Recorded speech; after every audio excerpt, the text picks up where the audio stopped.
Hi guys, welcome to We Fix Technology. Today I am showing you a live demonstration where we can verify our form, a contact form, through one-time password OTP, right? It could be sent onto the mobile phone number just to make sure the contact form is being filled by a legitimate person, not a demo, fake, or spam person. You know what I mean? I wrote a complete blog on it with the source code. You can go through and figure that out how I manage that. So let me show you the demo first. This is the website, or it could be done on any website. I'm going to click the submit contact form. Let me put the details, put my name, email could be anything. Now, phone number supposed to be the real phone number. If I put more than 10 digits or anything, it's gonna throw an error. I have set the condition only 10 digits, right? So let me put the real phone number and let's see what happens. As soon I click on submit, it sends the message to the phone number behind the scene, and I should have got it on my phone. Let me check it. Perfect. Got it. You heard the ding.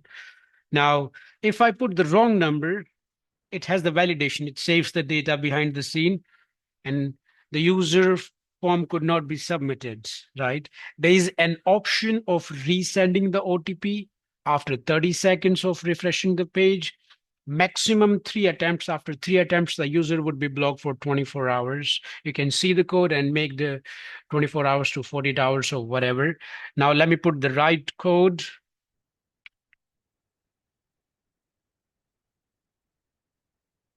And it works. It's going to validate, send the admin the email, hey, you got a new inquiry, and user sees the thank you page. So that was made. It was a client situation. He says, hey, we've been getting a lot of fake forms and a lot of spammy things, how to protect that. So I came up with the idea on contact form, we can verify we are going to get only legitimate inquiries, right? So I have attached the complete source code. Let me explain a little bit how it works. I'm going to put the blog link onto the description. And let's see. First of all, if you are sending in India, there are some extra attribute which you might want to follow. Otherwise, it won't work. In India, if you are from overseas other than India, you simply go to MSG91. I'm using the SMS provider, buy the message and send it. It should work. But for India, you have to have a sender ID, a kind of sender name. You're going to have to apply on a sender ID through the carriers like Tata, Jio, Airtel, Vodafone, or whatever is there, right? Then you have to, once you have the ID, you're going to have to approve a, a template, right? I gave an example of the template. Once the template is approved, you have the ID, you're going to have to sign up into the MSG91 structure and buy some SMS. You can buy a short amount SMS as well and create the API and get the credentials from there. Then put the key, MSG91 key onto your env file, right? Like this. That's the key, which has the API.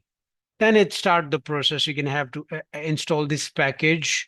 This is for MSG91 Laravel integration, and I mentioned all the steps accordingly. So I'm positive anyone who is signing up, they can see the steps and they should have a complete working website. Just need to make sure you supposed to have a sender ID, messages, and a approved template, right? And it should work fine. Guys, I really need some motivation, so I will be keep creating new videos for you. I'm aiming at least 100 likes on this video so we can grow together. I can keep pouring new and informative content for you. That's all for the today. I will see you in the next one. Thank you. Cheers. Bye for now.